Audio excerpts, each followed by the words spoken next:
Glória a Deus, você pode se assentar, convido você a abrir comigo a sua Bíblia, lá no livro de Isaías, capítulo 5, verso 20. Pai, fala conosco através da Tua palavra, não o que nós gostaríamos de ouvir, mas o que precisamos ouvir. Repreendemos as obras do nosso inimigo que querem nos atrapalhar, toda a deturpação. Ó Deus, ó Pai, cai agora por terra em nome de Jesus. Amém, Senhor, amém. Nesse mês de setembro, irmãos, nós estamos iniciando uma série de mensagens. Quando nós fazemos uma série de mensagens, nós fazemos isso para que nós possamos aprofundar em alguns temas e também para nós buscarmos algumas bênçãos específicas do nosso Deus. E o nosso tema da nossa série, neste mês, chama-se Vida Sem Filtros. Diga comigo, Vida Sem Filtros.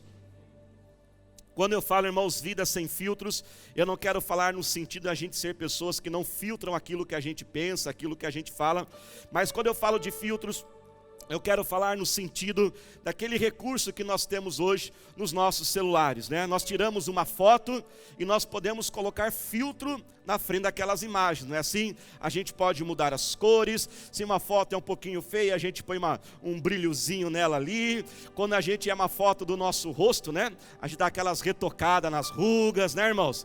E a gente modifica um pouquinho. E quando nós usamos os filtros, assim, na tecnologia, quando a gente brinca, né? Quem lembra quando era criança aqui e brincou com papel celofane? Você lembra aquele papel celofane? Você colocava ele assim, você colocava ele o vermelho, como que você enxergava? Tudo avermelhado, né? Assim, se você colocasse o azul, você enxergava tudo azulado, ou seja, aquilo mudava a sua visão.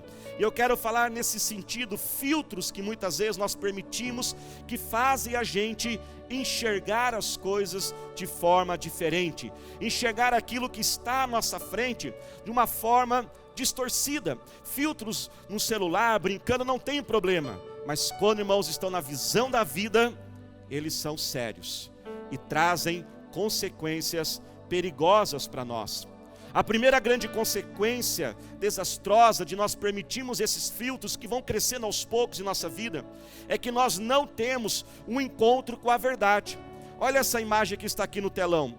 Qual é a cor verdadeira das folhas dessa árvore?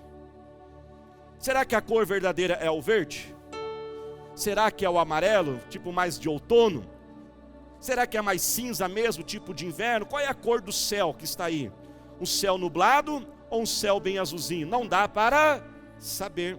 E uma vez que você não tem um encontro com a verdade, isso gera problemas. Quando nós não temos um encontro, por exemplo, com a verdade, nós não podemos resolver os problemas de forma verdadeira. É igual quando você leva um carro no mecânico e ele não descobre a peça, e troca uma, troca outra, você perde dinheiro, você perde tempo, porque não encontra-se a verdadeira causa do problema. Quem está entendendo, diga amém. Acontece isso quantas vezes no casamento? O marido, ele recebe uma promoção, ele chega em casa todo feliz, e ao contar para sua esposa sobre aquela promoção, a primeira reação imediata ali da sua esposa é um semblante que ela não fica tão feliz e tão alegre assim. O homem pira então, ele fica irritado, ele fica zangado, ele fala: mas o que acontece com essa mulher? Uma notícia boa dessa, que eu vou ser promovido, ela não fica feliz. E ali eles começam muitas vezes até uma discussão, ele fica irritado, ele fala, mas o que acontece? Você distorce tudo. Por que muitas vezes isso acontece, irmãos? Porque cada um está enxergando a mesma situação, mas com filtros diferentes. A filosofia chama isso de cosmovisão, a forma como você olha aquilo que está à tua frente. Provavelmente aquela mulher não fica feliz, porque ela está enxergando com as lentes, ela está vendo com o filtro da rejeição e da carência. Talvez por muito tempo, sentindo a ausência do seu esposo, ela sente que ela não é a prioridade na vida do seu esposo. Ao receber a notícia que o marido foi promovido, aquilo aciona um gatilho nela, aquela visão, então agora se aparece, ela diz: agora que eu vou ter menos atenção ainda. Então um fica frustrado, irritado, porque um não consegue entender o outro, e assim começa a ver essas distorções, começa a ver essas frustrações, nós não conseguimos compreender um ao outro, um fala uma coisa, outro entende outra, e assim, irmãos, discussões e desavenças crescem. Pais olham para aquele filho, adolescente, menino, nunca foi muito bom de estudo, e de repente, ele que já tirava notas ruins, começa a tirar notas piores ainda.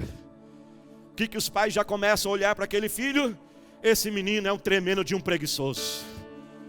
Porque, irmãos, na verdade, abrindo parênteses aqui, né?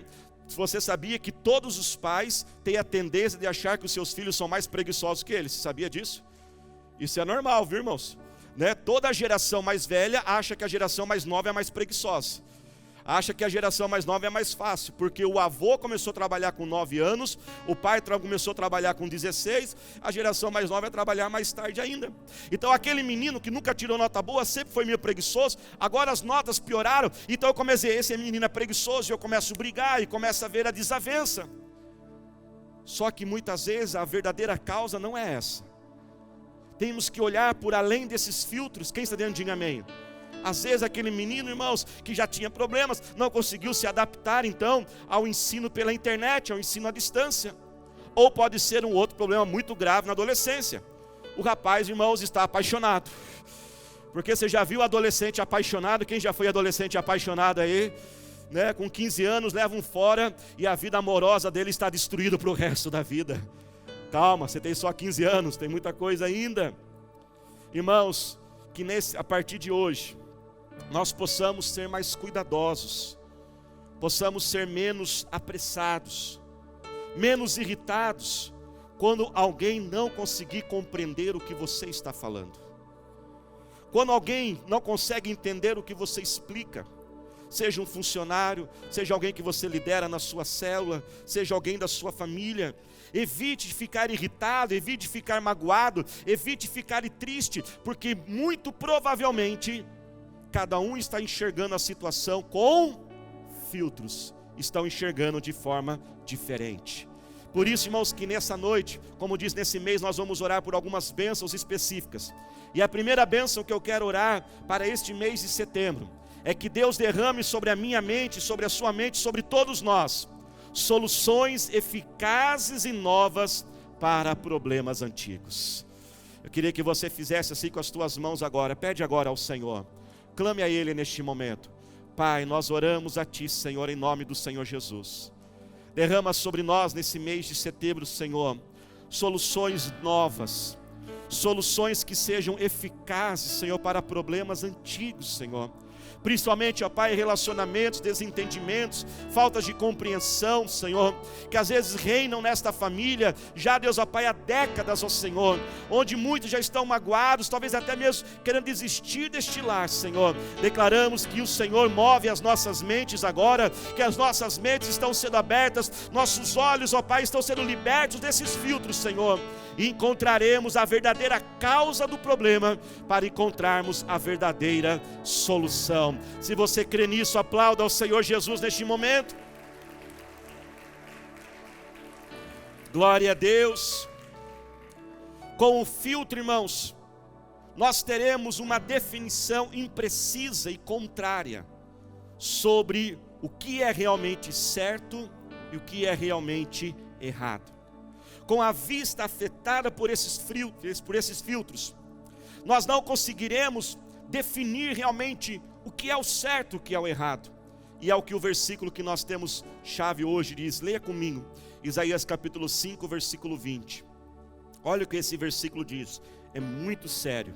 Diga assim comigo, é sério. Ai dos que chamam ao mal bem, e ao bem mal, que fazem das trevas luz e da luz trevas, do amargo o doce e do doce amargo. Ai, esse ai, irmãos, é um ai no sentido, olha, toma cuidado, isso aqui é sério. Eu levo muito a sério, Deus está dizendo. Ai daqueles que distorcem a verdade. Ai daqueles que comem algo doce e diz, isso aqui é amargo. Ai daqueles que comem o amargo e fingem, falsificam e mostram que aquilo é doce. Ou seja, a distorção da verdade. Nós estamos vivendo, irmãos, em uma grande crise. Uma crise está instalada, não somente no Brasil, mas nesse mundo todo, porque nós perdemos aquilo que é a verdade. O relativismo, ele tem tomado conta dos nossos olhos. O relativismo vem dizer que tudo é relativo. Não é bem assim. Não existe uma grande verdade absoluta. A verdade é algo que eu escolho, a verdade é algo que eu construo. O que é verdade para mim pode não ser verdade para você, e assim cada um vai desconstruindo, cada um vai formando a sua própria verdade, cada um vai vivendo o seu próprio jeito. Nós perdemos a noção do que é exatamente o correto, e nós começamos a instalar uma crise, e nós começamos a viver uma vida desorganizada, uma vida de bagunça, uma grande anarquia gerada, e nós não conseguimos alcançar aquilo que Deus preparou para nós. Alguns exemplos desta crise. Por exemplo, Felipe Neto virou celebridade e ídolo das nossas crianças. E eu não tenho receio de falar isso, irmãos.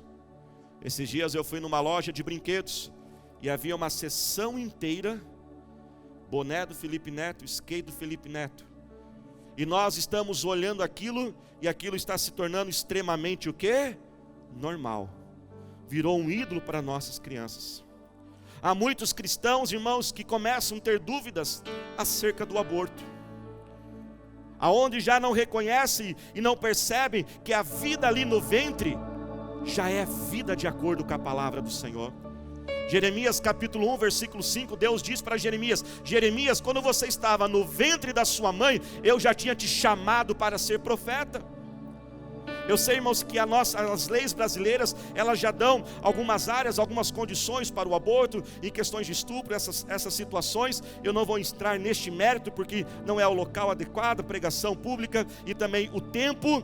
Mas o que eu quero dizer, irmãos, é pelo menos no sentido do aborto, aquele aborto que é banal, aquele aborto que as pessoas se envolvem, e agora essa criança vai atrapalhar a minha vida. Ei, aonde nós vamos parar, irmãos? Mas se nós não vigiarmos, isso vai entrando, e nós vamos permitindo isso. Nós vamos permitindo que pedofilia se transforme, se torne um transtorno e não mais um crime. As autoridades já são desrespeitadas. Pais, professores, líderes, chefes, pastores, não há respeito, não há uma reverência. Idosos são tratados sem nenhum respeito.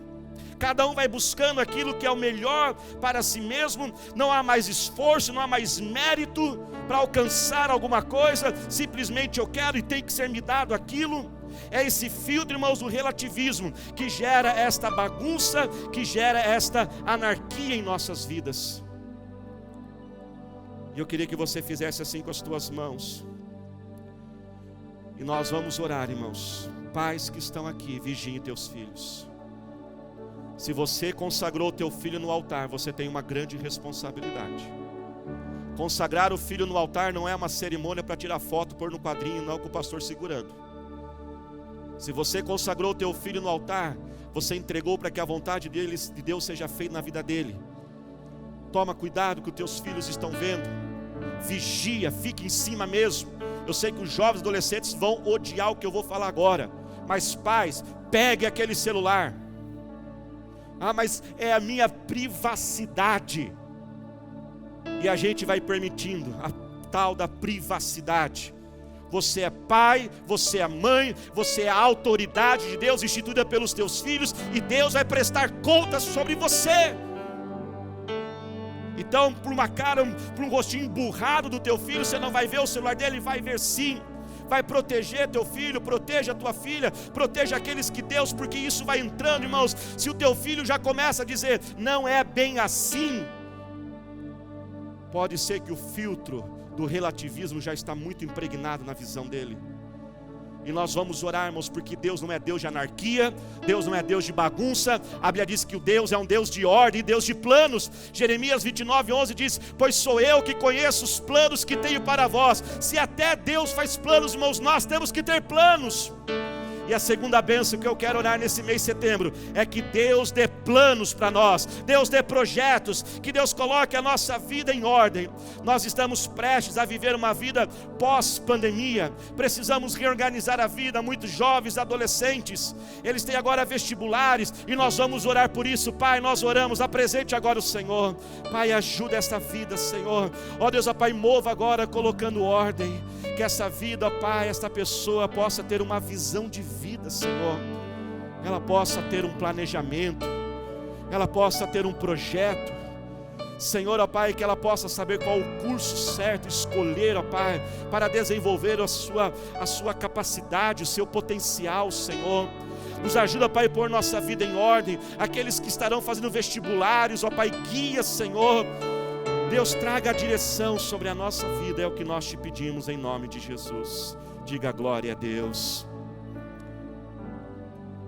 A terceira prisão, irmãos, a terceira consequência é a prisão. Esses filtros nós vamos permitindo, e sabe o que acontece? Eles vão sendo impregnados e nós, infelizmente, ficamos presos, escravos deles. João 8,32 diz o seguinte: conhecerão a verdade e a verdade vos libertará. Vamos mais uma vez? E conhecerão a verdade e a verdade vos libertará. O conhecimento da verdade, irmãos, nos liberta. Mas vamos inverter o versículo agora. Não conheçam a verdade e permaneçam o quê? Presos.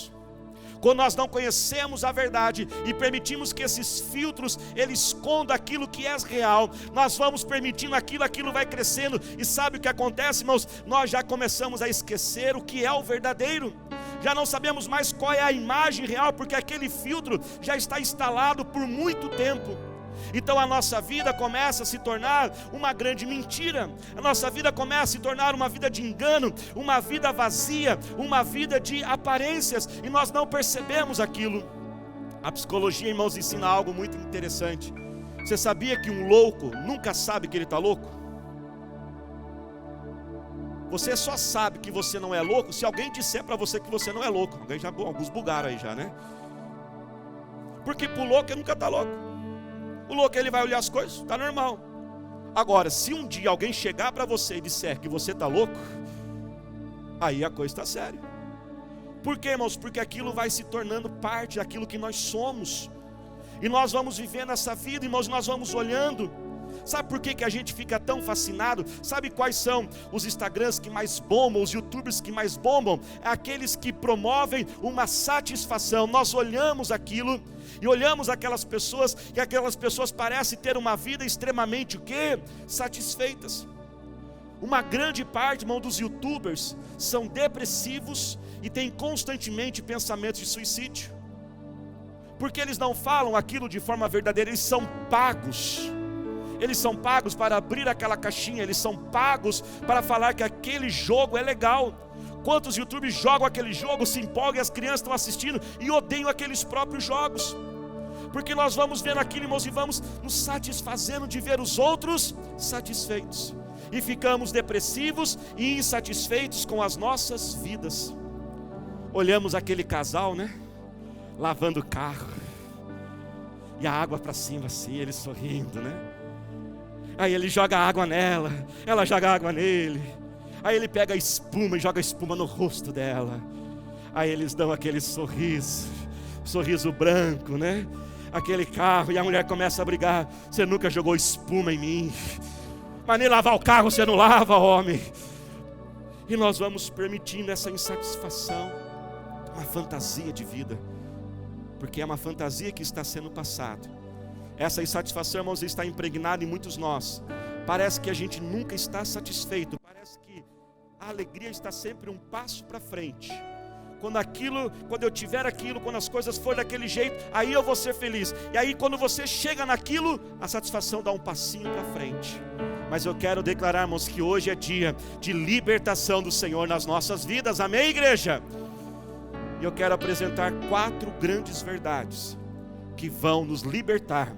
Porque conhecereis a verdade e a verdade vos libertará. Quem quer ser liberto e viver o melhor do Senhor para a sua vida? Primeira grande verdade, irmãos, nós temos que ter nossa mente, nosso coração, que Deus é real. Diga comigo, Deus é real. Deus, irmãos, Ele existe. Acreditar, irmãos, que Deus existe é menos loucura do que acreditar que Ele não existe.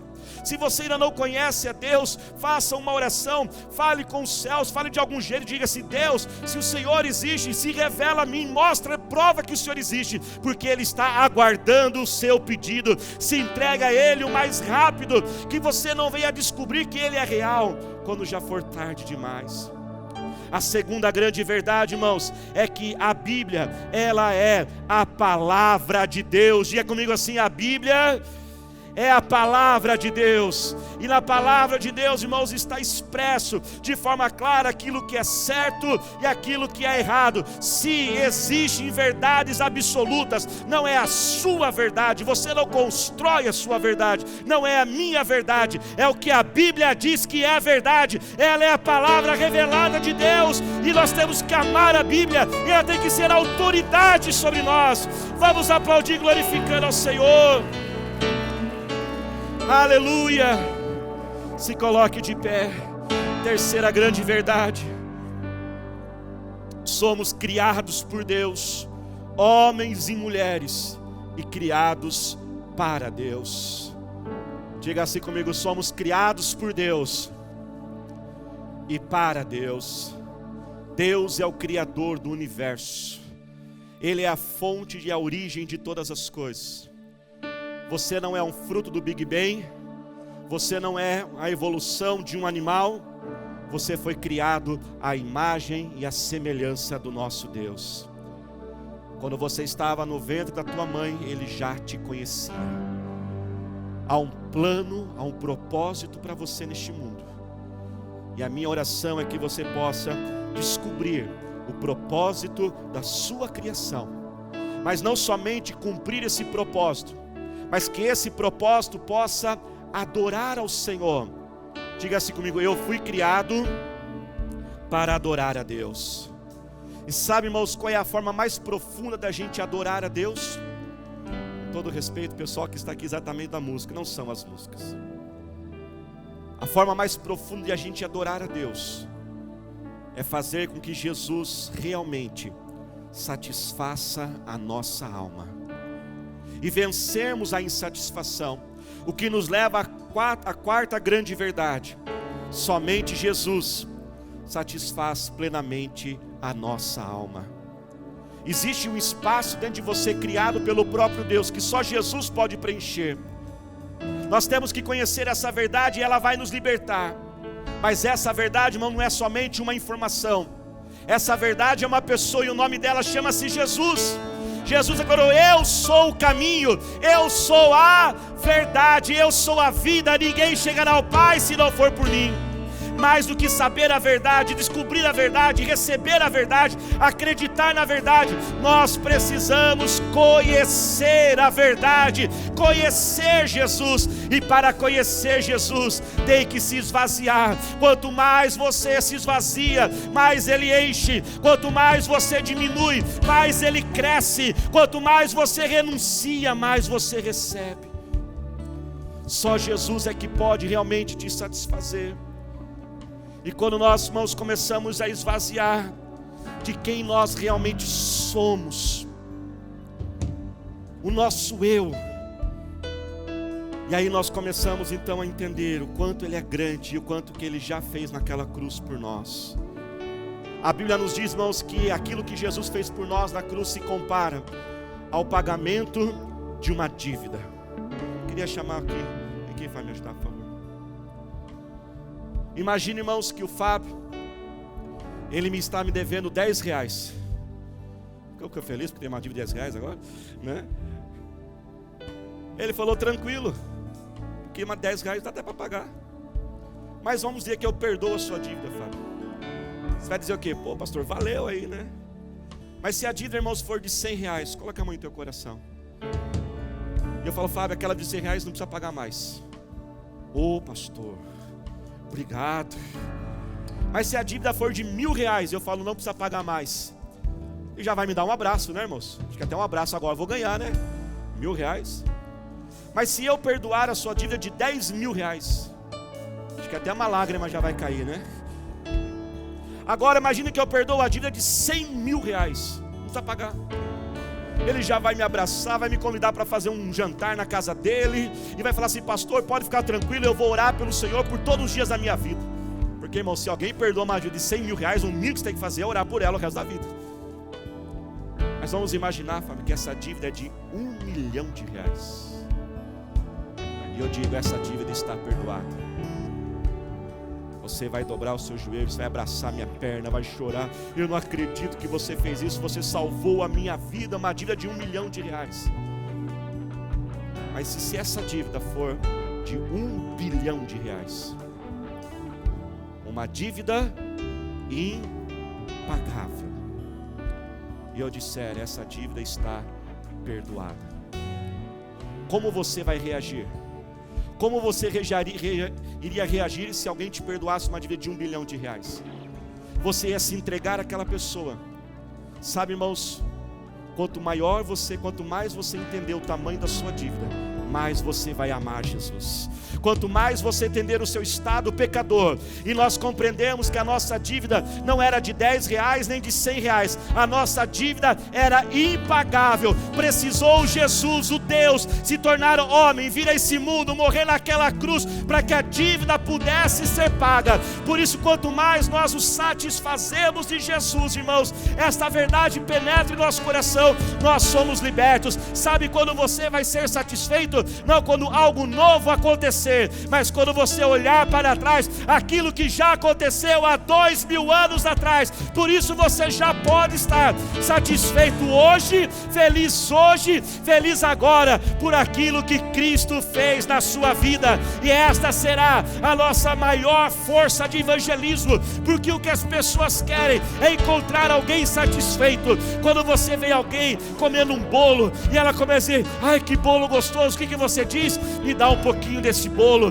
E quando as pessoas virem em mim e você, Jesus nos satisfazendo, elas vão dizer: me dá esse Jesus que está em você.